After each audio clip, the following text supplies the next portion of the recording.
Si tu laisses ta carrière entre les mains des ressources humaines, ne te donneront que ce qu'ils veulent. Un soir, j'étais à la maison et j'écoutais une des radios. Et la radio cherchait en fait des jeunes élites des universités, des écoles, toutes compétences confondues, tous diplômes confondus. Et donc, je participe à ce programme. Avec 40 personnes, on réussit à trouver des stages pour tout le monde sauf pour moi. Non. Ouais. Pendant que je suis en train de chercher mes recherches pour voir ce que j'allais faire, je postule à l'université UTC, Université de Toulouse-Capitole. On ne me retient pas. Moi, je suis toujours en train de chercher des alternatives. Est-ce qu'il y a une telle formation en Côte d'Ivoire ici? On dit oui, vous pouvez aller de l'autre côté à l'Institut jésuite. Bon, j'y vais, je participe à une année de formation. Je finis un mémoire, mon directeur de mémoire, il vient me voir, il me dit ton mémoire, il est parfait, mais tu as un profil de chercheur. Et je peux t'aider à soutenir sur ce mémoire-là, mais je vois plus grand, pas comme nous. Quand vous êtes jeune et que vous êtes dans un environnement concurrentiel, travaillez de sorte à ce que l'écart que vous créez entre vous et les membres de l'équipe, même quand ces personnes-là ne veulent pas de vous, au moins à cause des résultats, ces personnes-là se plient. Dans les mines, il y a un homme intègre et passionné de l'excellence. Son premier amour est la géologie. Cependant, il a choisi de l'abandonner pour s'orienter vers d'autres domaines. Après plusieurs années d'aventure, il est de retour au cœur des mines pour démontrer et affiner des compétences et valeurs qui le caractérisent. On a l'une des compétences qui est la gestion de grands projets. Aujourd'hui, nous allons ensemble découvrir l'histoire et le parcours palpitant de M. Pacome Kwasi, un véritable guerrier, intrépide, inspirant et empathique. Une personne que j'aime beaucoup. Préparez-vous, on décolle maintenant pour un voyage jusqu'au cœur des mines.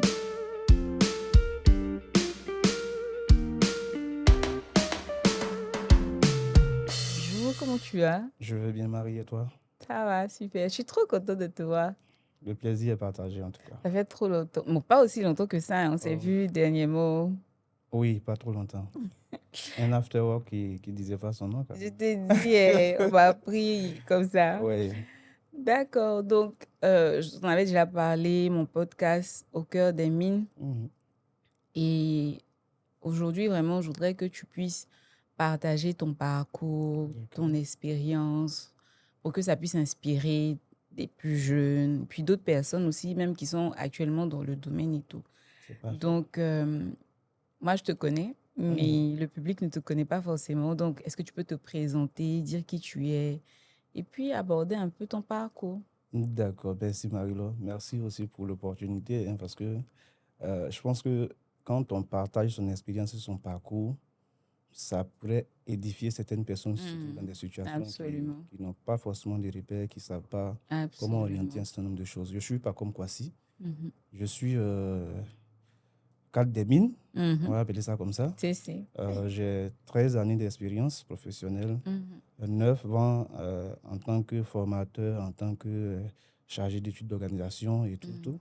Et 4 années et demie dans les mines en tant que superviseur relations communautaires, RSE, développement durable. Donc, je cumule au moins 13 années d'expérience. Et ce que j'ai ajouté ces dernières années, c'est vraiment la gestion des programmes et projets. C'est vraiment le point le plus culminant que j'ai pu développer depuis un certain moment. Mais il faut le dire clairement, hein, ce n'est pas venu au pif. C'est des éléments qu'on a préparés depuis longtemps et tout. Et donc, je pense que à ce moment, ça se passe bien. D'accord. Si vous permettez, peut-être que l'expérience que je vais partager sera à deux niveaux. Un parcours académique déjà, si vous le permettez, ce sera un peu succinct. Et puis, ce parcours académique aussi va aboutir en fait sur le parcours professionnel où j'avoue que ça n'a pas du tout été facile parce que j'ai tout eu à l'arracher. J'ai toujours tout lutté pour avoir ce qu'il fallait. Et donc, je n'ai pas été vraiment caressé dans le sens du poil. Des poils, comme on le dit. J'ai obtenu avec brio ce que j'ai pu, avec tout ce qu'il fallait, avec la haine que j'ai développée depuis 2011-2012 jusqu'à maintenant. Voilà. Et donc, justement, parle-nous de ton parcours académique. Comment il s'est passé? D'accord, merci. J'étais, on va appeler ça comme ça, quand même un peu brillant. Par la grâce de Dieu, d'ailleurs, j'étais à Koumassi. De Koumassi, j'ai été admis au lycée scientifique de Yamoussoukro. Et du lycée scientifique de tu as fait le lycée scientifique. Oui, je suis de la 27e. Et du lycée scientifique de Yamoussoukro, vous savez, quand on sort du lycée scientifique, directement, on pense à l'INPHB. Et quand on n'est pas admis à l'INPHB, c'est un désastre. Ah oui? Ah oui. Beaucoup de personnes du lycée scientifique se disent que C'est le Après, parcours, après le lycée ok, scientifique, le parcours est tout tracé. On va à l'INPHB, de ok. l'INPHB, on engrange un parcours professionnel assez Hmm, parfait et sans embûches. si. Et donc, quand on sort du lycée scientifique Mhm. et qu'on n'est pas admis à l'INPHB, du coup, déjà, il y a beaucoup de personnes qui se brisent. Et Oh, j'avoue qu'en son temps, wow. j'avais quand même été un peu brisé parce que j'y croyais fermement. Mais Ouais. malheureusement, je n'ai pas été admis. Et j'ai dit heureusement maintenant, je n'ai pas été admis à l'INPHB. Et je suis allé à l'université de Cocody, D'accord. dans une des facultés les plus difficiles quand même aussi, on va appeler ça comme ça. Hmm, hmm. CBG, chimie, biologie, géologie. Mhm. Les gens appellent ça affectueusement c'est que blanc à gâté. C'est que quoi? C'est que blanc à gâté. Comment ça? Ça veut dire Parce que quoi? je vous assure que l'année académique en CBG, c'est presque, sans ironiser, presque 14 mois parce que vous avez beaucoup d'unités de valeurs et vous avez plein de choses, des enseignants et plein de choses à voir en même temps. Donc, beaucoup, quand on est arrivé, on était presque 1000, mais avant même la fin du premier semestre, l'amphi s'est vidé de moitié parce que il fallait faire plein de choses en même temps aussi. Puis, quand on sort de l'internat, du lycée scientifique, on arrive à Abidjan. Vous voyez, on est confronté à plein d'autres choses qui n'étaient pas prises en compte et tout. Et donc, il fallait intégrer tout ça dans notre mode de vie, dans notre parcours d'études pour pouvoir réadapter les choses. Donc, il a fait CBG. Fort heureusement, on a quand même fait nos petits bonhommes de chemin. Je suis arrivé jusqu'au diplôme d'études approfondies en 2011, 2012. Et là, C'est DEA, c'est DEA, ça? DEA. Ok, Après d'accord. la Ok. maîtrise, on fait Mhm. les années de 2 et puis après, Si, si. on fait la thèse. Ok. Et pendant que les travaux évoluaient bien, il y a eu la crise qui est arrivée, la crise qu'on a connue en Côte d'Ivoire en 2011-2012, Celle de 2011. Ok. celle de 2011. Mhm. Et là, ouais, il y avait déjà des échantillons qui étaient faits, des prélèvements et tout, il fallait faire des analyses. Et en la faveur de la crise, malheureusement, il y a eu ce qu'on a connu à l'université où tout a été saccagé, les échantillons et tout. Donc, il fallait tout reprendre à zéro. Il fallait tout reprendre à zéro. Il fallait trouver une alternative. Est-ce que avec l'université, on fait toujours la même chose ou est-ce que j'essaie de trouver un autre thème pour Donc ça, pouvoir c'est avancer? comme un deuxième gros choc, Combien non? Il y a eu lycée il y a eu scientifique, l'INPHB n'a pas marché. INPHB, ça n'avait On pas arrive marché, à l'université. DEA. Après, au niveau de 2A, en temps, j'envisageais vraiment faire la thèse. Et puis après, quand la situation est arrivée, Oh là j'avoue que j'étais là. un peu brisé quand même. Mhm. Brisé, mais il fallait trouver une autre alternative. Donc, je Si, vois si. mes enseignants, qu'est-ce qu'on peut faire? Est-ce qu'on peut trouver des alternatives? On me dit oui, on peut trouver un autre thème qui va avec l'environnement des eaux, écotoxicologie, je crois, en son temps. Donc, j'aborde dans ce sens-là, j'essaie de réorienter aussi. Il n'y a pas d'enseignants disponibles. À chaque fois qu'on me cale un rendez-vous, ils ne viennent pas. Je pointe au rendez-vous et personne pour faire ce qu'il y a à faire. Malheureusement, c'était encore un autre gros choc. Mais ce qu'il fallait laisser, il fallait abandonner. Bon, après, ce qui est plus intéressant, c'est que il y a eu un soir, j'étais à la maison et j'écoutais une des radios pour ne pas faire de communication, de publicité. Et la radio cherchait en fait de jeunes intelligents, on va appeler ça comme ça, des jeunes élites des universités, des écoles, toutes compétences confondues, tous diplômes confondus, pour en faire en fait un groupe de jeunes, un pôle de jeunes. Et il fallait que cette personne-là passe par un centre d'incubation, on allait former des managers de données et tout. Ok. Et donc, je participe à ce programme. Ok. Un programme lancé, on va au Bureau international du travail, BIT et tout et tout. Et fort heureusement, je sors quand même à un bon niveau dans le programme. Parmi les meilleurs, Parmi les meilleurs, on va dire ça comme ça. Et je suis dans le programme, on fait de la formation avec tous les taïkouns que vous pouvez connaître en Côte d'Ivoire. De salle en salle, c'est-à-dire ces taïkouns-là venaient partager leur expérience, inspirer, créer ce déclic-là avec ces jeunes-là. Et puis après, on finit, ces personnes qui avaient été formées devaient aussi faire des stages en entreprise. Là, on est en 2011. Là, c'est après 2011, après la crise. Je sors Après maintenant de la crise, l'université. carrément. Je suis dans un programme qu'on appelle Programme Génération d'Excellence. Ok. C'était le nom du programme. Et c'était un think tank allié au président Marcel Zabdi-Kessi. Ok. Donc, je participe au programme avec tous les taïkouns qui étaient nos formateurs. Tout ce que vous pouvez connaître en Côte d'Ivoire aujourd'hui, des taïkouns que vous connaissez, tous, ils venaient, ils entretenaient, ils donnaient ce qu'il fallait donner pour créer ce déclic-là. Fort heureusement, c'était bon, c'était bien. Et voici, on était à 2 chocs. Voici un troisième choc qui se vient. Le troisième choc, c'est qu'avec 40 personnes, on réussit à trouver des stages pour tout le monde sauf moi. Non. Ouais. On réussit à trouver des stages pour tout le monde. Mon ami Wilfried et moi. Mais Wilfried, au moins, il pouvait quand même tourner un peu partout. Mais figure-toi, on trouve un stage sur quelle base? C'est vrai qu'on a fait des trucs au niveau du management avec tous les tycoons, mais je suis géologue Ouais, de base. des bases. C'est. Donc, on me met où en tant que géologue? Waouh. Et là, un choc, mais ceux qui avaient organisé le programme nous avaient mis dans un système où, pour ne pas qu'on soit, et pour ne même pas qu'on déprime, il fallait qu'on vienne au sein de cette start-up-là pour plus ou moins participer à certaines activités avec cette entité-là. On a participé à ces activités. Et il y avait un projet sur lequel personne ne voulait travailler. OK. On va appeler ça comme les jeunes, un faux projet d'ailleurs. Un projet vraiment sur lequel personne ne voulait travailler. Ou un projet sur lequel certaines personnes avaient été intervenues rapidement et malheureusement, comme il n'y avait pas de valeur ajoutée, ils ne trouvaient pas de choses, donc ils n'ont pas voulu travailler sur le projet. Et c'est en ce moment, tu vois, on nous jette des choses sur lesquelles les gens ne veulent pas travailler. Là. Et mon gars et moi, on essaie de travailler sur le projet. C'était un projet avec, pour ne pas encore citer là, une compagnie. C'était un projet, un grand projet en tout cas. On travaille sur le projet. On nous met en contact avec l'entreprise qui avait demandé le projet et le directeur en question qui avait demandé le projet. Donc, on va au projet. Le directeur, il avait prévu qu'on lui donne son document sur une période de 1 mois, en fait. Et on arrive avec le directeur, mon gars et moi, on travaille sur le document. En 1 semaine, on valide le document, on finit le document, on fait des relus, on fait tout ce qu'il y a à faire, on dépose le document. On rentre à la maison. 2 jours passent, il ne nous voit pas. Donc, il appelle l'entité en question, mais où vos jeunes là, ils sont où? Il dit, mais les jeunes disent qu'ils ont fini le document, ils sont rentrés. Ils ne vous ont pas dit au revoir. On dit, non, nous, c'est juste avec son assistant qu'on a échangé. Donc, on a fini le programme et on part. Donc, il nous rappelle. Et figurez-vous, ça fait juste un peu rire, mais j'avais un seul costume. Donc, à chaque fois, le joker, je l'ai conservé, ce costume-là. Il y avait ce costume. À chaque fois, quand je mets le costume, c'est que je vais au front, quoi. Donc, je prends le costume, j'arrive à Makori. Le gars, rapidement, il nous prend, il dit, mais qu'est-ce qu'on vous a dit avant que vous ne veniez ici? On lui a tout simplement dit qu'on nous a juste demandé de venir travailler sur un document. On a fini le document il est disponible. On a remis le document à votre assistant. Mais pour la première fois, je pouvais lire dans les yeux d'une personne, en fait. Le gars, il nous a regardé avec beaucoup de... Est-ce que j'ai appelé ça compassion? Mais il était émerveillé de voir de jeunes gens, c'est-à-dire qui ne savaient rien. Parce que si peut-être qu'on avait su qu'il y avait quelque chose derrière, on aurait eu, mais il n'y avait pratiquement rien. Et je t'assure que de Bingerville à chose, je le dis pour les jeunes qui écoutent, de Bingerville à Makori, l'entité nous donnait 30 000 francs CFA.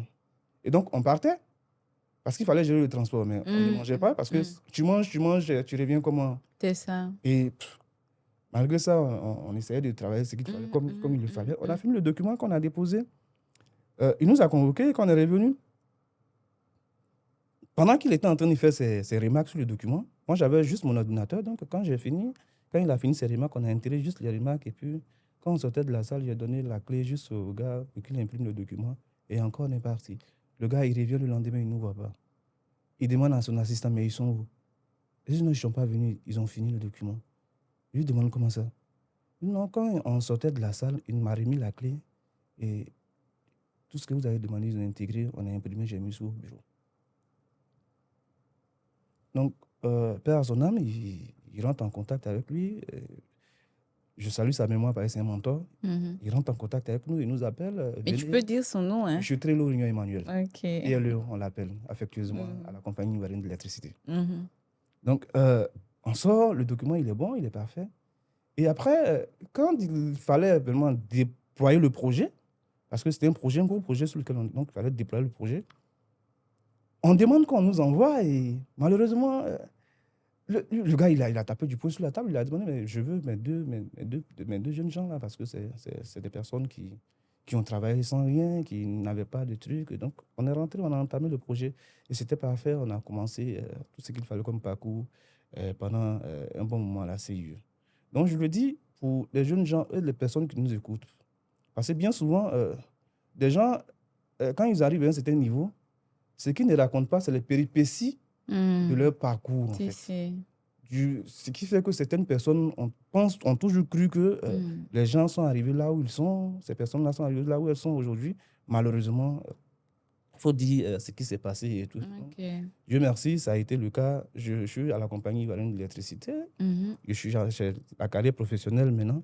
Mais je suis là en tant que géologue. C'est vrai que je suis rentré cadre, mais je suis en tant que géologue.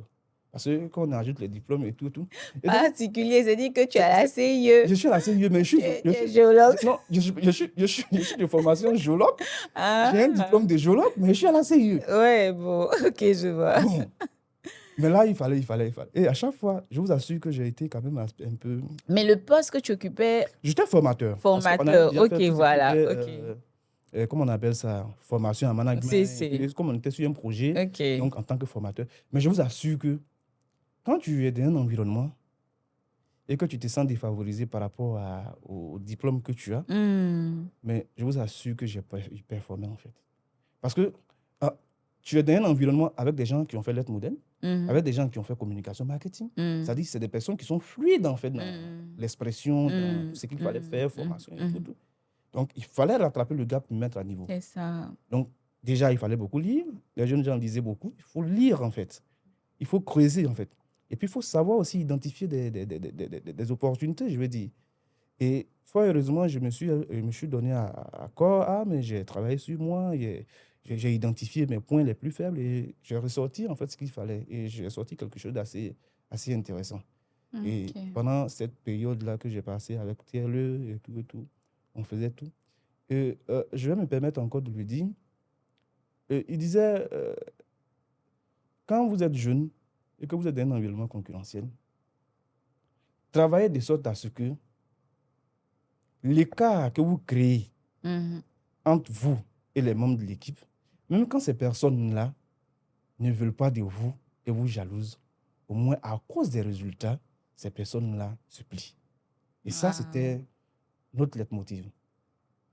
Et il nous disait aussi, si vous faites l'effort de laisser votre carrière entre les mains des ressources humaines, vous aurez que ce qu'on vous propose.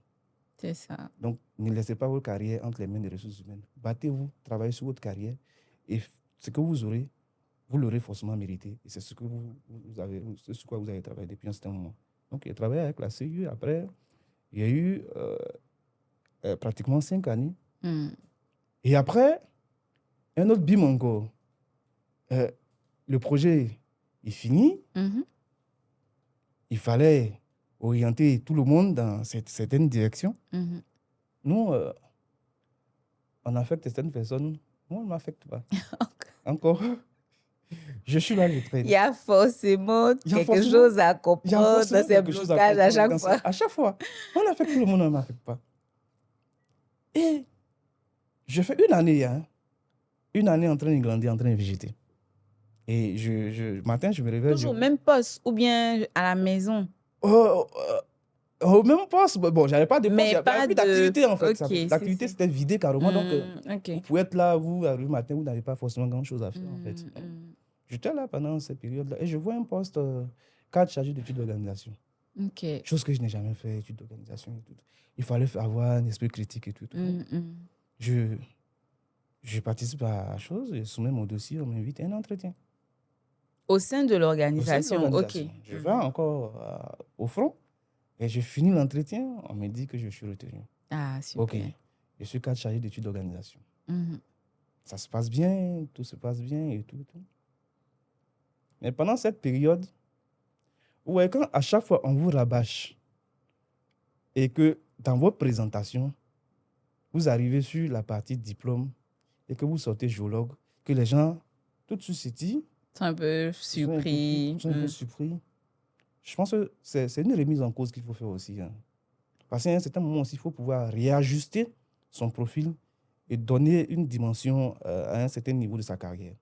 Donc, ça m'a amené à aller prendre des cours. Okay. Donc, je suis allé faire un autre master. D'accord. En éthique et gouvernance, option éthique économique et développement durable, pendant une année. Ouais, c'est pas aussi évident quand on travaille, prendre des cours du soir, et surtout dans un établissement prestigieux. Eh oui, ça c'est très difficile. C'est très difficile. Et surtout quand tu as des prêtres ados, pendant que tu es en train de composer, pendant que tu es en train de faire des exercices, tu comprends aussi que c'est vraiment du sérieux.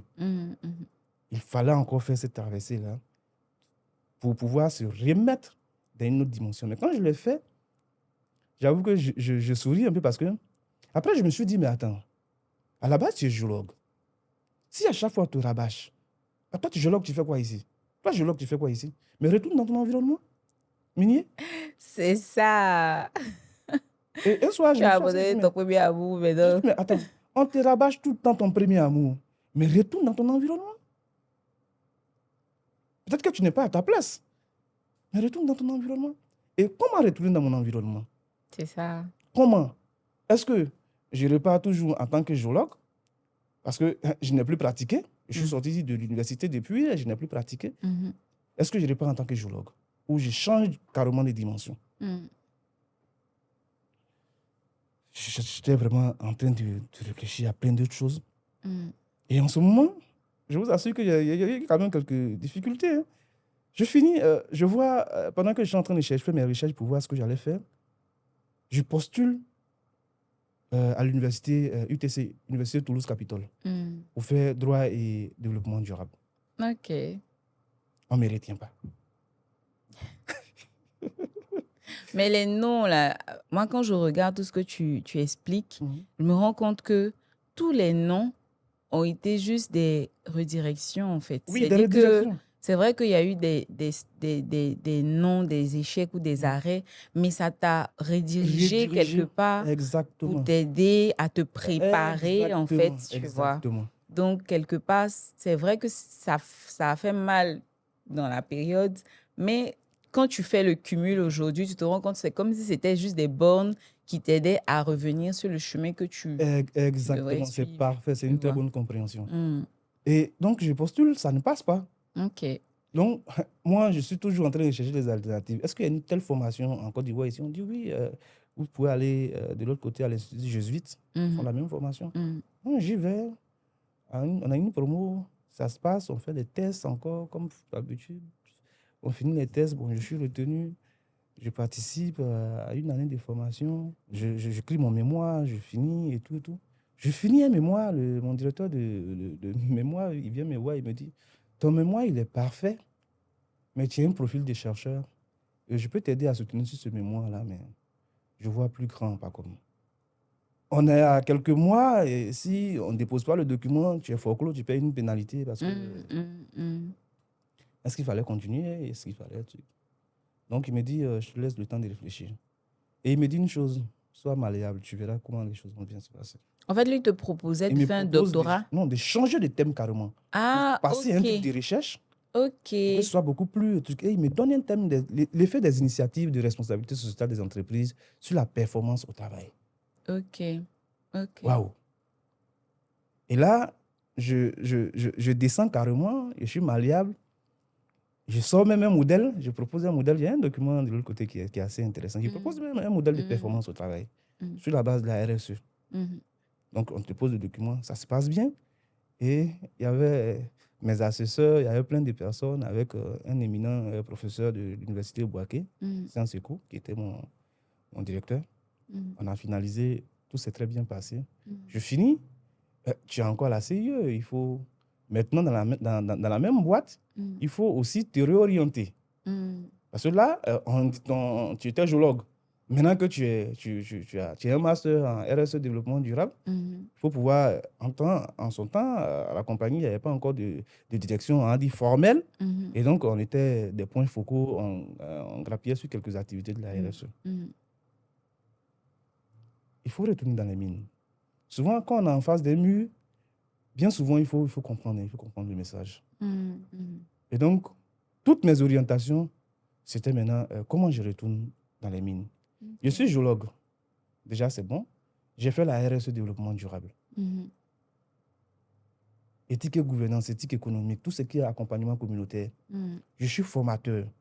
Donc, j'ai pratiquement tout le cumul qu'il faut pour intégrer un service relations communautaires RSE dans une mine. C'est ça.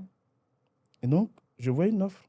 Et pour la petite histoire, je reçois l'offre le dernier jour. Waouh.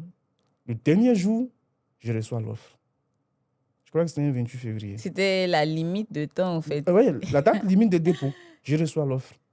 Je regarde l'offre.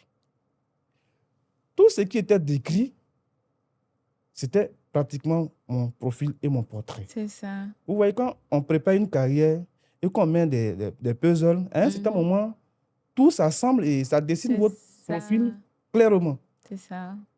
Je disais, mais ça, je postule, il n'y a pas de raison qu'on ne m'appelle pas. Tu étais sûre. J'étais sûr. En fait, ils m'ont décrit pratiquement dans le poste. C'est Donc, ça. j'ai postulé, j'ai envoyé mon document. On m'appelle. euh, le, le doyen, M. Etienne, il organise un entretien. Notre entretien a duré 10 minutes. 10 10 minutes. minutes. Waouh. Avec le responsable des ressources humaines. Waouh. C'est moi. Il m'a juste demandé, j'ai juste échangé avec lui les présentations et tout. Bon, ça, forcément, était un peu truc. Je lui ai dit, M. Etienne, je suis dans une compagnie sérieuse et je travaille depuis presque 9 ans. Au-delà de tout ce qui est formalisme, demandez-moi ce que je peux vous apporter. Si je réponds à cette question que vous n'êtes pas convaincu, on n'a plus rien à se faire. Droit au but. Parce que souvent, c'est un moment, Il y a beaucoup de questions, les gens vont te poser. Présentez-vous, c'est ceci, c'est cela, tout ça. Quand j'ai fini avec mon gars, il m'a dit, il a dit au gars, il n'avait même pas fermé son micro. Il dit, je le prends. Et j'ai entendu, j'ai commencé à sourire. Donc, c'était des questions de formalité. Et puis après, j'ai intégré les mines. Je suis revenu le 8 juin, après combien d'années, dans les mines. Ça, c'est vraiment intéressant. Moi, je voudrais revenir sur l'aspect projet. On a, en tout cas, dans ce que tu as, quand tu as parlé de ton parcours, on voit bien le moment au cours duquel tu as laissé un peu la géologie. Exactement. Pour débuter tout ce qui est formation et projet. Exactement. Voilà, on voit bien. Et puis, on voit aussi à quel moment tu retournes, voilà, dans les mines. C'est le fait qu'on puisse à chaque fois te rappeler que tu sois géologue et tout. Et dans ce parcours-là, est-ce qu'il y a quelqu'un, un homme ou une femme, une personne qui t'a vraiment conseillé, qui t'a vraiment inspiré, tu vois, malgré les échecs, malgré les murs que tu rencontrais, pouvoir avancer, une personne vraiment que tu gardes profondément dans le cœur? Je garde affectueusement 2 personnes. D'accord. Mais l'autre, il n'est plus celui que je qualifie de mentor, TLE, TLE Emmanuel. Pourquoi? Parce qu'il a eu un parcours assez exceptionnel. Il a commencé comme technicien, il est sorti directeur à la CIE. OK. Il s'est formé, il a travaillé comme il fallait travailler, il a gagné l'échelon. Et j'ai aussi un ami qui est promotionnaire que je salue au passage, Ernest Wilfried. Qui ça? Ernest Wilfried. OK. Voilà. On a pratiquement eu le même parcours, on a fait le lycée scientifique ensemble, on a fait plein de choses ensemble. Ah, Wilfried, avec qui tu es resté? Exactement. Vous n'avez pas eu de stage. On n'a pas eu de stage? stage et tout. Mais j'avoue que c'est une personne qui a un parcours inspirant. OK. Et il m'a aidé même à forger mon caractère, à être vraiment assez de descendre un peu quand même aussi, parce que quand tu es très chaud, il faut quelqu'un à côté de toi qui va t'aider à descendre. Et dans cette période-là, à chaque fois dans nos différents échanges et tout, on a eu pratiquement les mêmes difficultés presque. Et après, toujours, on parlait des projets parce que quand vous faites développement durable, c'est presque sur quelques projets que vous travaillez. C'est en ce moment que je me dis, mais attends, on parle de éthique et gouvernance, il y a plein de projets, il faut travailler sur les projets, il faut travailler sur les projets. Et aux choses, à l'Institut jésuite, il y avait un séminaire, je vois les gens sur les projets et tout, programme projet. Donc je dis, bah, attends, écoute, est-ce qu'il y a un environnement où il y a une formation assez d'un certain niveau qu'il faut faire pour faire les projets et tout. Et c'est dans mes recherches que on m'oriente vers l'Institut Bioforce à Ouagadougou de la Suisse. Voilà, l'Institut Bioforce qui est un très bon institut. Et là-bas, il y avait une formation en son temps, conception, pilotage et évaluation des projets. Maintenant, ils ont ajouté évaluation des projets ou bien suivi des projets humanitaires. Ça, c'était le titre. Et ça a aidé à structurer ma démarche. Ça a aidé à tout structurer. Et avec le truc d'études organisationnelles que j'avais fait à la CIU aussi, j'avoue que dès qu'il y a une situation sur un projet, euh, les trucs sont là en fait, les prérequis, tout ce qu'il faut pour bien administrer le projet. Et après, quand je rentre sur les mines, avec ce bagage de gestionnaire de projet aussi que j'avais, formateur et tout et tout, à la base, j'arrive, je n'étais pas censé faire, pour la petite histoire, je n'étais pas censé faire des projets communautaires et tout et tout. Ok, J'étais censé faire l'engagement communautaire. ok, ok, ok. Ouais, il y a des personnes qui savent identifier, qui savent détecter. C'est. Et monsieur Etienne, j'arrive, le premier jour, il nous reçoit, il y a un truc qui est organisé sur sa paillote avec le directeur des ressources humaines en son temps, celui avec lequel on avait fait l'entretien. Et il me dit, bah, comme tu es venu, tu as fait projet, tu as travaillé sur les projets communautaires. Ok. Et en ironisant, il me disait, et il disait au truc, tout le monde il a déjà démissionné. Il est avec nous ici. Il est là, il ne peut plus retourner. Il retourne ailleurs. Et je lui ai dit qu'il n'y a pas de problème, si c'est sur les projets, on peut travailler sur les projets. Et ça m'a donné une autre vision de tout ce qui est projet. Ok. Et donc, des projets communautaires que je développe avec beaucoup de passion parce que travailler et changer le quotidien, améliorer quelque chose, c'est ce qui nous gratifie. On s'est dit, tu es gratifié par ça en fait. Et accompagner des femmes dans des communautés, à mettre en place des projets de développement, des AG, tout ce qui va avec, il n'y a pas meilleur, il n'y a pas plus inspirant, il n'y a pas plus motivant que de savoir qu'on a changé quelque chose. C'est ça. Et des projets limites communautaires et tout, on passe à un programme maintenant où on gère tout ce qui est le portefeuille du CDLM avec les différents programmes de développement et les différents actions avec. On le fait tant bien que mal. On essaie toujours de se faire accompagner. Mais je veux aussi dire que quand on aspire grand, c'est à nous de pouvoir tracer notre profil de carrière, en fait. C'est ça. Bon, tu pars de formateur, tu arrives, tu viens maintenant dans un projet. Et il faut s'orienter, en fait. C'est ça. Il faut savoir s'orienter aussi. Je fais des projets. Est-ce qu'il y a un sésame? Est-ce qu'il y a un certificat? Est-ce qu'il y a un diplôme à un certain niveau qui donne une certaine forme de notoriété quand on fait un projet? Je cherche, oui. On dit, il y a le PMP. Et le PMP, je soumets dans le programme de formation et tout. Mais quand la période arrive, peut-être que tu n'es pas admissible parce que tu n'es pas peut-être à un certain niveau encore pour faire le PMP. Mais moi, j'ai sorti de l'argent et je suis allé payer la formation, en fait. Okay. Parce que ce que je cumule comme expérience, ce que je prends comme formation, ce n'est pas d'abord pour l'entreprise, mais c'est d'abord pour moi-même. Parce que j'ai un profil de carrière. Je taille un projet, être un directeur de programme et un responsable de programme. Okay. C'est tout le parcours que je dessine. Et vous voyez, tout ce que je mets en place, ce dispositif que je mets en place, c'est pour vraiment arriver à ce niveau-là. Et donc, je suis en train de préparer le PMP. Fort heureusement, ça se passe déjà très bien. Et je pense que dans les jours à venir, c'est des choses qui vont sortir. D'accord. Une question qui... Tu en as parlé là tout à l'heure, là, et je voudrais rebondir là-dessus, c'est préparer sa carrière. C'est-à-dire que toi, aujourd'hui, avec le recul, tu comprends qu'il faut bien préparer sa carrière, il faut avoir une vision et tout ça. C'est peut-être quelque chose que tu n'avais pas fait au départ, mais avec l'expérience et tout. Donc, comment est-ce que tu peux conseiller les jeunes qui...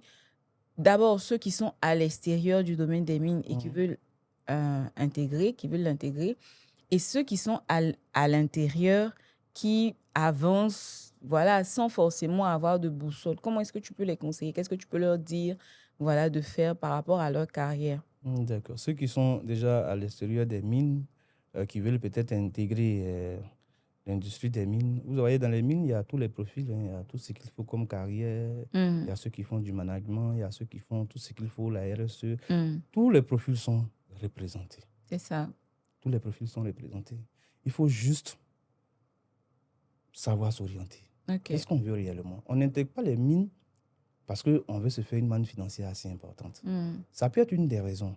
Mais si c'est ça qui vous motive, vous ne ferez pas une longue carrière. Parce qu'en même temps aussi, on vous propose cette manne financière-là, il Il y a moi aussi des choses que vous perdez parce que les mines, c'est généralement à l'extérieur des villes, c'est vraiment en race campagne. Donc, il faut bien s'orienter, bien préparer sa carrière. Identifier ces profils clés-là qui sont recherchés en fait dans les mines aujourd'hui. Identifier ces profils clés. Et ce qu'il y a mieux de faire, souvent, je peux dire, tu es étudiant, tu as fait du droit. Et l'industrie des mines t'intéresse. Dans l'environnement minier, il faut chercher quel pan qui touche au droit. Et moi, par exemple, je pourrais me dire, je fais le droit de l'environnement. OK. Pour orienter tout ce qui est sur l'environnement, je fais le droit, orienter droit de l'environnement. Du coup, quand on lance un poste dans ce sens-là, quand vous déposez votre document, on sait qu'il y a un référentiel. On connaît une personne qui peut, dans ce domaine-là, répondre à une problématique assez claire et assez pertinente. Donc, évitez d'être forcément trop généraliste. C'est ça. Orientez votre carrière, identifiez ce que vous voulez, allez-y au fond, cherchez la certification, cherchez le sésame dans ce qu'il faut. Et puis, je pense qu'à un certain moment, quand vous arrivez à l'entretien, les gens ne sont pas dupes. Quand quelqu'un a du contenu et qu'il y a des valeurs intrinsèques, tout de suite, on l'identifie parmi le nombre important. Et cette personne-là, moi, j'ai toujours tout obtenu sans parrainage. Je ne connaissais personne. J'ai intégré les mines. Je ne connaissais personne. J'ai intégré une grande compagnie. Je ne connaissais personne. Tout ce que j'ai toujours eu, je n'ai pas eu de parrain. Je n'ai pas eu de parrain. Donc, c'est l'occasion de dire aux gens, c'est bien bon aussi de se faire accompagner. Tu sais, tes parrains, c'était les petits blocages. Oui, exactement. On griffe, tu vois. C'est-à-dire que ils te donnaient un coup de pouce. Un coup de pouce, en fait, que tu puisses... c'est de déclencheur. Ouais, c'est ça. Maintenant, ceux qui sont dans l'environnement minier, dans l'environnement minier, souvent, on s'oublie. On s'oublie parce que... et je comprends, hein, c'est toujours aussi difficile quand on commence déjà à toucher de l'argent, on a de l'argent et tout. On évite de se lancer, d'orienter sa carrière. Aujourd'hui, fort heureusement, on n'est plus en 1960. Tout s'est fait en ligne. Il y a des cours en ligne, il y a tout ce qu'il faut en ligne. Dans votre domaine spécifiquement, je dis, il faut aller à la pointe, en fait. C'est ça. Il faut aller à la pointe. C'est ça. Tu es dans un domaine, si c'est l'engagement communautaire que tu fais, tu es dans un domaine, si tu es métallurgiste, à la pointe de ce truc-là, allez-y au front. Même quand l'entreprise ne veut pas vous accorder les moyens pour faire une formation dans un certain niveau, prenez le temps, préparez-vous, allez-y chercher le sésame. C'est ça. Allez-y chercher le sésame. Vous parlez comme les autres. Quand vous serez rempli, c'est plus une personne qui va vous dire, vous savez que le niveau que vous avez atteint, vous avez gagné en puissance, en maturité dans le domaine dans lequel vous êtes, avec tout ce qu'il va avec. À un certain moment, ça explose, quoi. On va vous prendre, on vous élève, quand on ne peut pas vous garder, vous partez et tout. C'est comme ça que certaines personnes bougent aujourd'hui, bougent sur plusieurs fronts. C'est vrai qu'ils ont l'expérience, mais en plus de cette expérience, ils ont réussi à ajouter ces sésames-là. Ils ne vous diront pas forcément, parce qu'on est dans un environnement aussi, mais il y a des personnes que je connais qui se forment beaucoup. Tu continues encore de se former. Tu continues encore de se former. Donc, il faut se former. Exemple, M. Etienne Pascal, qui est passé dans le fauteuil aussi, qui se forme tout le temps. Et il est tout le temps en train de se former sur lui. Voilà. Donc, c'est des personnes qui nous inspirent aussi. Parce qu'à chaque fois, quand il a une formation, il va t'envoyer le lien, essaie de regarder si ça peut rentrer dans ton scope, dans ton orientation et tout. Et je pense que c'est à ça qu'on devrait pouvoir arriver. Se former soi-même d'abord. Se former soi-même. Je dis toujours, et ça, c'est une parole qui m'oriente toujours. Si tu laisses ta carrière entre les mains des ressources humaines, ils ne te donneront que ce qu'ils veulent. C'était ton mentor qui t'avait dit ça. C'est les mêmes choses qu'il disait aussi. Parce qu'ils vont te donner ce qu'ils veulent. Oui, ce qui est normal en fait aussi. Mais quand vous bougez, quand vous donnez des orientations, quand vous mettez à un certain niveau, quand vous performez, quand vous avez le niveau, quand vous avez le diplôme qui va avec, les gens n'ont plus forcément le choix en fait. On ne laisse plus le choix à certaines personnes. C'est toujours déjà pour vous. Et tu disais que les mines sont pas à Abidjan, c'est à l'intérieur. Moi, je voudrais savoir comment tu gères ta vie familiale, voilà. Exactement. Comment tu gères ça? Parce que ça aussi, c'est important que les gens puissent se savoir pour se préparer. Exactement. Avant Exactement. J'avoue que J'ai eu une petite expérience qui me fait toujours sourire parce que même lors de mon entretien Mhm. avec le directeur des ressources humaines en son temps, le surintendant, j'avais dit ça. Et quand on a fini l'entretien de 10 minutes rapidement, Mhm. la première question qu'il m'a posée, tu as un enfant? Il dit oui, sur le CV, j'ai un enfant, il y a un petit garçon. Il dit, est-ce que tu sais que dans l'environnement minier, tu seras coupé de ta famille des semaines? Mhm. Je lui ai dit oui, à la base, je suis géologue. Mhm. Donc, ça ne pose pas de problème parce qu'on a eu à effectuer des missions Mhm. avec l'équipe d'Explo en son temps et tout. Donc, Mhm. moi, ça ne me pose pas de problème. Mais je n'avais pas réalisé, honnêtement. Ok. Tu pensais, comme les Ivoiriens disent, c'est froid. C'était fort. Tu pensais que Je c'est pensais que c'était froid. facile. Mais là, Tu savais pas. je ne savais pas que ça allait être si horrible. Malheureusement, quand on commence, ma première rotation, ça se passe bien. Si, si. La deuxième rotation, j'ai été déchiré, Maïla. Parce que Ah je dois partir, je dis au revoir à mon fils, Eliam. Tu sais que papa doit partir et tout et tout. Elle dit oui, d'accord, il n'y a pas de problème. Donc, allons, comme on le fait avec les enfants, on va au supermarché, achète quelques trucs pour le calmer et tout et tout. Et je lui dis, bon, je pars. Hein. Il dit non, tu pars pas. Ah. Le petit, il devient autre chose. Donc, j'essaie de distraire le fils. Mhm. Il a été distrait une minute. J'ai filé, en fait. C'est ça. Mais c'est clair Mais, qu'après, quand tu mais- appelles derrière, on non, dit mais il a je n'ai même pas eu pleuré. le temps d'appeler. Pendant que je descendais l'escalier, j'entendais mon fils hurler, en fait. Pleurer, ouais. Et jusqu'à ce que j'arrive à 100 mètres, je l'entendais encore hurler. Est-ce qu'il fallait partir ou revenir?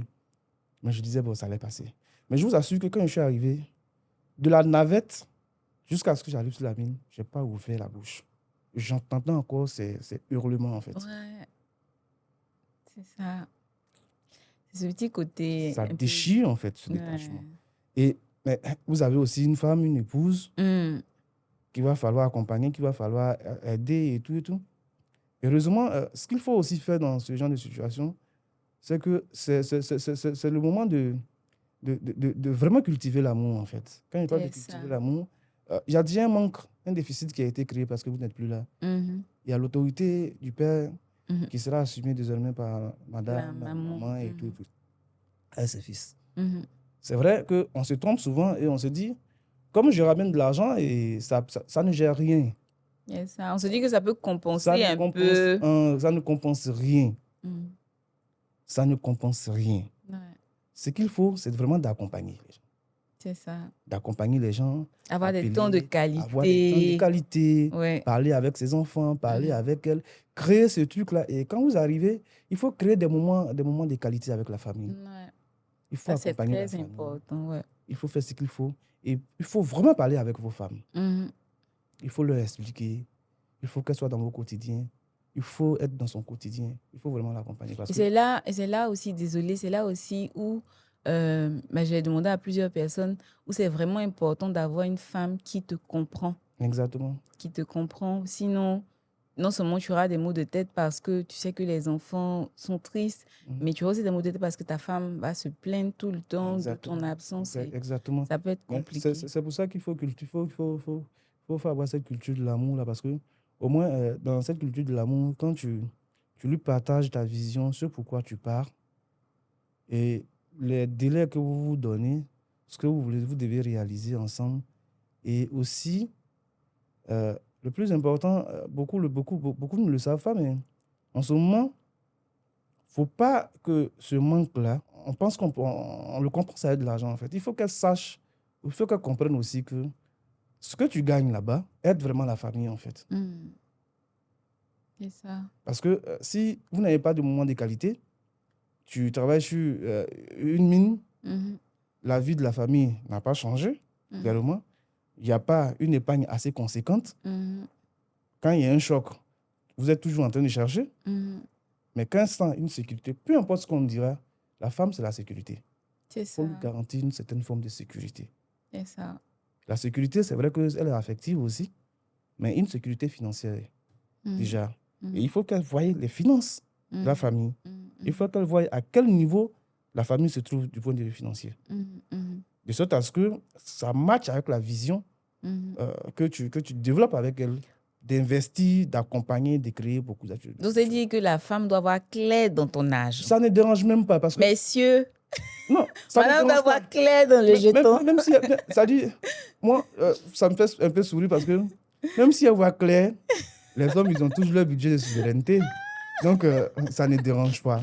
Mais je veux juste dire qu'il faut qu'elles sentent vraiment cette sécurité financière. Ouais, effectivement. Et là où vous allez, qu'est-ce que vous faites? Parce qu'il n'y a pas quelque chose de plus difficile d'être enfermé quelque part pendant presque 3 semaines et ça vous donne du fil à retordre parce que vous ne savez pas ce que vos femmes font, qu'est-ce qu'elle est en train de faire, elle fait quoi actuellement, elle est avec qui, tout ça.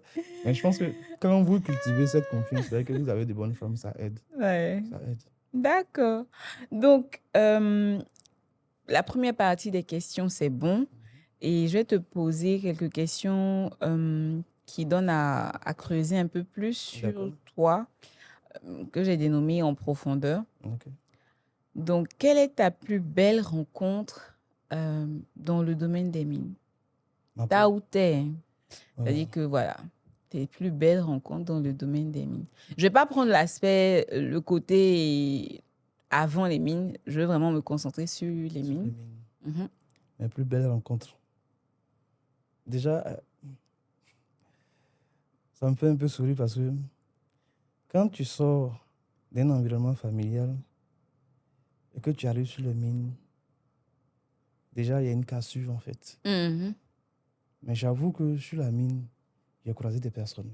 Des personnes, je ne rentre pas dans leur vie personnelle, mais du point de vue professionnel, c'est des personnes qui ont créé quelque chose d'assez particulier. Le mot ne voulait pas bien sortir. Des choses assez particulières. Ouais. Je cite M. Pascal Etienne. Pascal Etienne, parce qu'il sait croire en une personne.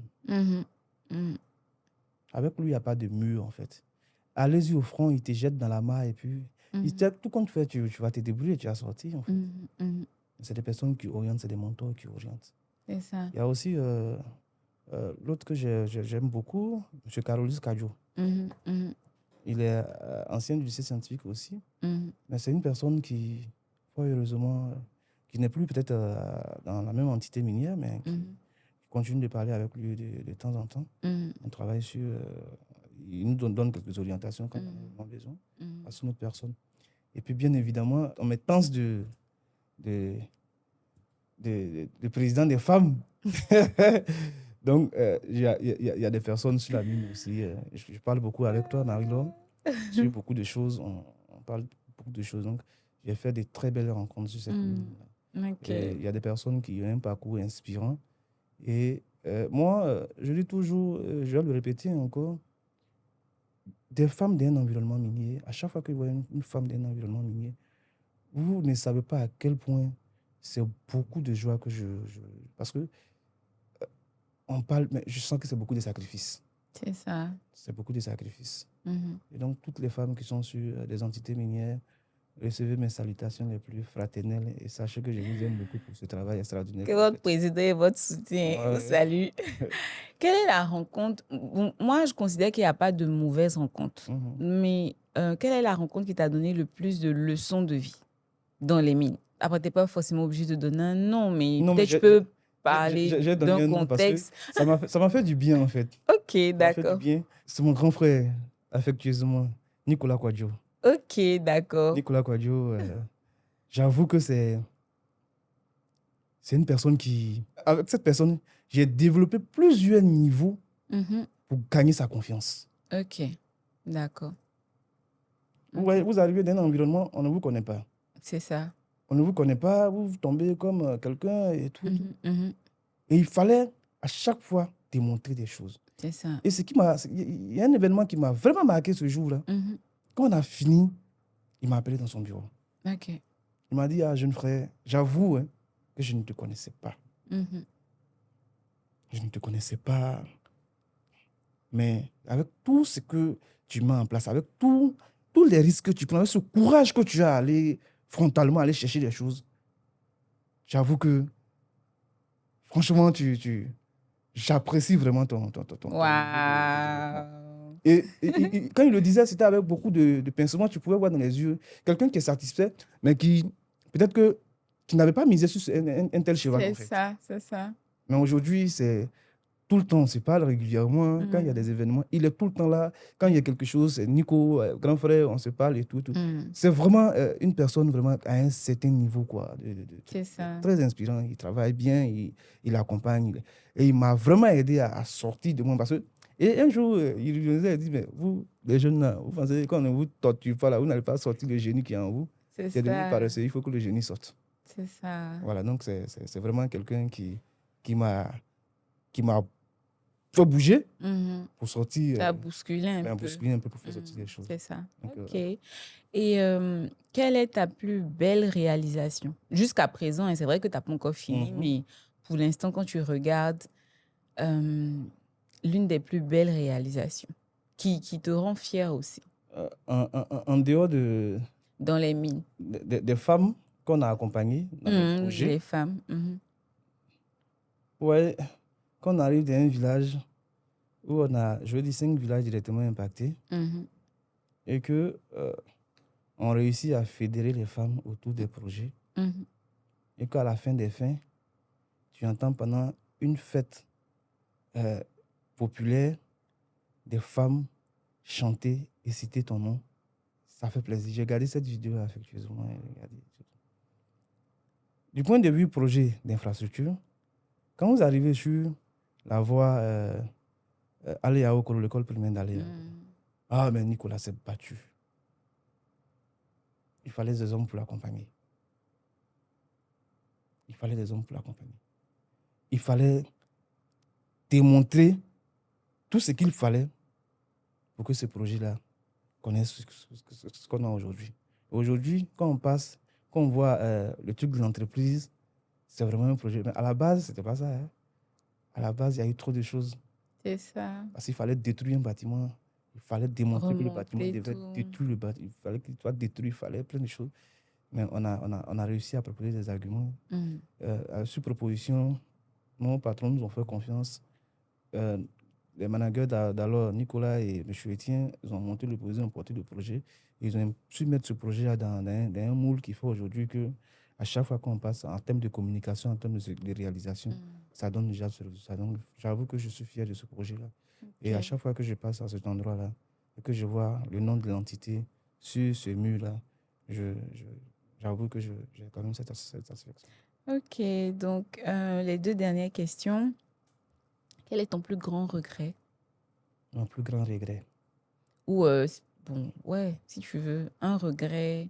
Mais bien entendu, je le répète toujours, les regrets, c'est toujours des leçons. Mais donc, quand tu regardes un événement qui a eu lieu et Dans l'environnement professionnel, hein, un ouais, minier. je dis, dans l'environnement minier, peut-être que ça n'aurait pas commencé tôt dans les mines.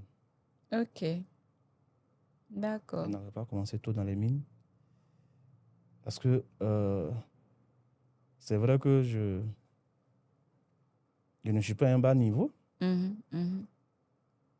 j'avoue que si assez tôt, j'avais commencé des projets dans les mines, ça aurait changé beaucoup de choses. Ok. Que ce soit pour les communautés et puis pour moi-même. Parce que j'avoue que je suis satisfait quand d'un point A à un point B, on sent qu'il y a eu un changement. C'est ça. Donc, parfois, je me dis, j'ai perdu trop de temps. J'ai perdu trop de temps. Il fallait que je sois dans les mines. Il fallait que j'entame une carrière sur les projets, les programmes. Un peu Parce que plus ça tôt. change. Voilà, c'est juste ce pincement que j'ai. Ce pincement. Mais même ce pincement-là, je dis, si avec tout ce que j'ai expliqué, peut-être que ça a amené aussi à construire cette dynamique-là aujourd'hui. Si, exactement. On peut tout de suite, quand il y a des situations, réagir promptement, bien rédiger le document, bien faire ce qu'il y a à faire, avoir une très bonne méthodologie de base pour pouvoir orienter. Donc, ça a construit. Mais si ça avait été un peu plus tôt, ça m'aurait fait du bien. Et donc, dernière question, quelle est ta phrase de motivation? Certains l'appellent mantra, d'autres l'appellent la phrase La phrase que tu te répètes souvent quand ça ne va pas. Et voilà, cette phrase qui vient te redonner de l'énergie, de l'espoir ou tout ce que tu veux pour pouvoir avancer. Marie, ça va te faire rire. Mais si je le dis... Non, mais vas-y, j'ai entendu beaucoup de phrases et donc... ouais, ça. À chaque fois que je suis peut-être dans le fond, il y a cette phrase-là qui me revient toujours. Et c'est bien souvent, j'appelle souvent la vieille pour qu'elle me le répète. Parce qu'elle me répète, cette phrase-là, ça me donne beaucoup de force. Ok. Elle m'appelle Cocotani, mon petit coq courageux. Cocotane, Cocotani, mon petit coq courageux. mon petit coq. Courageux. Ok, d'accord. Parce qu'il y avait un conte dans un livre de l'école primaire, Cocotani, le petit coq courageux. Et donc, quand elle me sort ça, et surtout quand je suis un peu...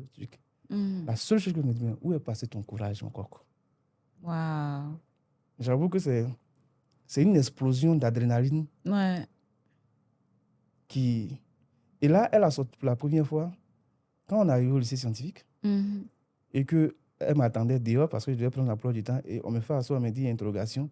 Je sors, je lui dis, apparemment, je n'ai pas ma place ici. Elle dit, tu es mon corps courageux.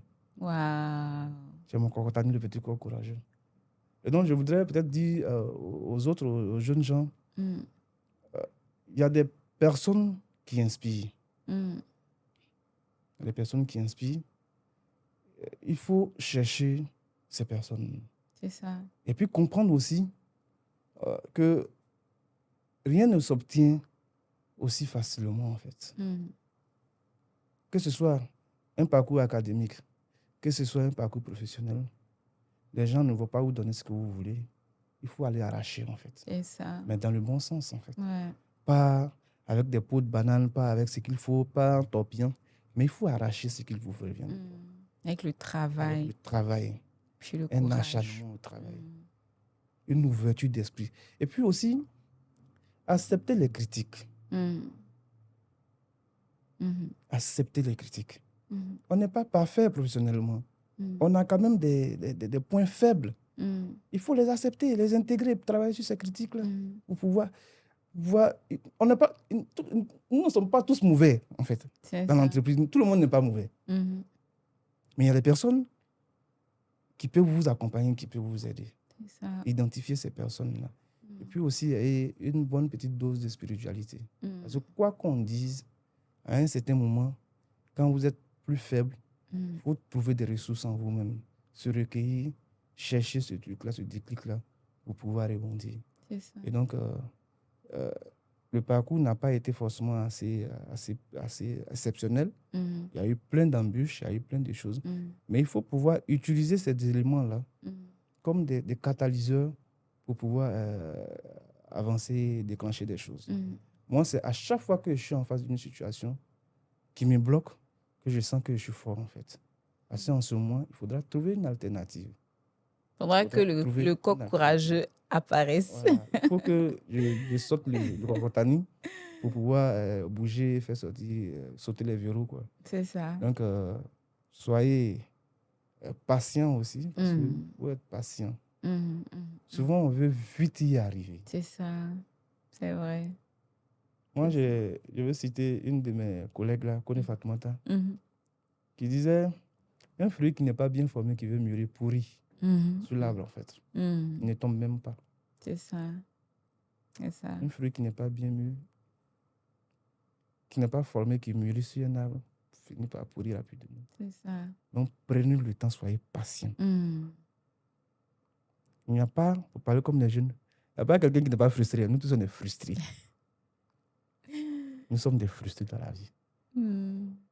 Mais ce qui devrait nous inspirer, c'est ces frustrations-là qui doivent nous inspirer à faire bouger les choses et à trouver des alternatives. Donc, c'est vraiment ce conseil-là que je voulais donner à tout le monde. Je le dis avec beaucoup de passion, beaucoup de choses. Parce que c'est les choses que je pense vraiment et c'est les choses que je vis au quotidien. C'est ça. Donc, voilà, donc merci pour ce beau conseil et vraiment surtout cette phrase de Kone Fatoumata. Et donc, on a fini. J'espère que tu as apprécié Oui, l'entretien, que c'était bien. c'était bien, c'était bien, c'était bien. C'est un très bel entretien. Surtout, souvent, on ne s'écoute pas, hein. Mais je pense que cet exercice dans lequel vous venez de me mettre là me permet aussi, moi aussi, de m'écouter et de dire, ah ouais, donc, il y a eu tout ça aussi, hein. C'est que C'est ça. je suis quand même un petit dur à cuire, hein. Il a pu réaliser ça et puis réaliser ça. Personne Donc, forte et résiliente. il faut vraiment être résilient surtout, quoi. En tout Mm. cas, merci beaucoup pour ce que tu continues de faire aussi parce que l'objectif ici derrière, c'est de dire, voici quelqu'un qui n'avait personne, Mm. qui n'a pas de mentor, Mm. qui n'est pas issu d'une famille riche, Mm. mais qui a eu des difficultés même Mm. dans sa vie académique, Mm. dans sa carrière professionnelle, Mm. mais qui a réussi à sortir ce petit truc, ce génie-là, à faire bouger les lignes à chaque fois qu'il y a eu des intérêts. Donc, pour aider vraiment ces jeunes qui cherchent vraiment des repères, voici un parcours qui n'est pas forcément le parcours le plus glorieux, mais je continue toujours avec ce que la vie m'a enseigné, d'avancer, d'engranger quelques petites victoires. Et puis, au passage, sachez aussi célébrer les petites victoires. C'est ça. Il faut savoir se célébrer soi-même. C'est ça. Savoir se célébrer soi-même. Dites-vous merci à vous-même. Mm. Quand vous avez fait quelque chose qui vous réjouit, vraiment remerciez-vous vous-même d'ailleurs. Parce que ça aide aussi. Ouais. En tout cas, merci. J'ai tellement appris, tu vois, de ton parcours. Il y a des choses que je ne savais pas. C'est vrai qu'il y a certaines choses que je connaissais, que je savais, on avait échangé beaucoup. Mais découvrir tout ce que tu as eu à traverser et comment est-ce que tu as persévéré, comment est-ce que, avec le courage surtout, tu as réussi à contourner pour continuer à avancer, ça, c'est une très belle leçon. Et merci. Merci d'être venu dans le podcast Au cœur des mines. Et je vous dis aussi merci d'avoir suivi cet épisode. J'espère que ça va vous aider ou aider votre enfant ou vos proches à s'orienter ou à placer les pions de leur carrière professionnelle. Je tiens à vous dire encore merci pour la force que vous continuez de me donner. Je vois que vous partagez, vous commentez, etc. Merci infiniment. Je suis très reconnaissante. Et continuez à le faire. Continuez à vous abonner, à partager, à liker. Et on se dit à bientôt pour un autre épisode jusqu'au cœur des mines. D'ici là, happy day, happy mining. Bye bye.